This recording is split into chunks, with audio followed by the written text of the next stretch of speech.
ఇప్పుడు మిరాయి సినిమా చూసి వస్తున్నా నిజంగా అసలు ఇంత అంటే 60 crores బడ్జెట్లో 1000 crores 1000 కోట్ల సినిమా చూపించినట్టు అనిపించింది నాకైతే. కొన్ని సినిమాలు చూస్తే గ్రాఫిక్స్ ఏంద్ర ఈ గ్రాఫిక్స్ అనిపిస్తుంది కదా, ఈ సినిమా చూస్తే గ్రాఫిక్స్ ఉన్నా కూడా అది గ్రాఫిక్సా లేకపోతే రియల్గానా అన్న రేంజ్లో చూపించారు.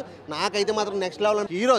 హీరో సజ్జా గారి యాక్టింగ్ కానీ, మన మంచు అన్న అసలు మంచు మనోజ్ అన్న మాత్రం ఈ నెక్స్ట్ లెవెల్ పర్ఫార్మెన్స్ ఇచ్చారు. నాకైతే మాత్రం చాలా బాగా నచ్చింది. లాస్ట్ ఒక ట్రైన్ సీన్ ఉంటుంది అన్న ఫైట్, అబ్బబ్బబ్బబ్బా అసలు నిజంగా నేనైతే ఆ సీన్ ఆ రేంజ్ ఎక్స్పెక్ట్ చేయలేదు. అసలు ట్రైన్ ఆపుతాడన్న మన హీరో అసలు మామూలు లేదు, మత్తిపోయింది. నాకైతే మాత్రం ఖచ్చితంగా ప్రతి ఒక్కరు కూడా థియేటర్కి వచ్చి చూస్తే మాత్రం నెక్స్ట్ లెవెల్ ఎంజాయ్ చేస్తారు. సినిమా మాత్రం ఓవరాల్గా సూపర్ ఉంది. అంటే నాకైతే ఒక అవెంజర్స్ హాలీవుడ్ సినిమాని మించి తీస్తున్నారు. మన 60 కోట్ల బడ్జెట్ అంటాను, నిజంగా నేనైతే నమ్మలేకపోతుంది. ఎందుకంటే ఒక 1000 కోట్ల సినిమా అయ్యి ఉండొచ్చు అన్న రేంజ్లో అనిపించింది.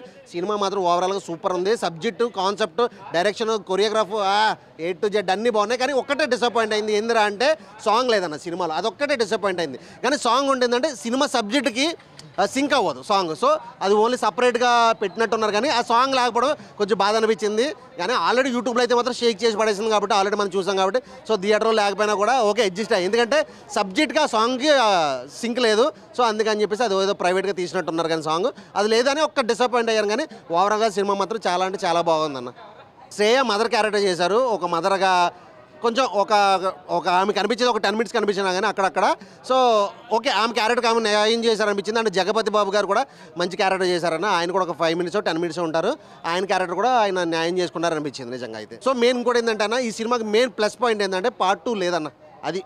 అది మెయిన్ ప్లస్ పాయింట్ సినిమాకి. ఎందుకంటే పార్ట్ 2 అంటే ఉన్న స్టోరీని లాక్కుని వచ్చేసి నెక్స్ట్ హాఫ్లో చూపిద్దామని కూడా ఉన్న ఇంట్రెస్ట్ కూడా పోతుంది. సో ఈ సినిమాకి పార్ట్ 2 లేకుండా తీయడం అనేది చాలా బాగా అనిపించింది. సో ఈ సినిమాకి అయితే పార్ట్ 2 లేదన్న. ఫైనల్గా అయితే నేను 4.5 రేటింగ్ ఇస్తానన్న సినిమాకి.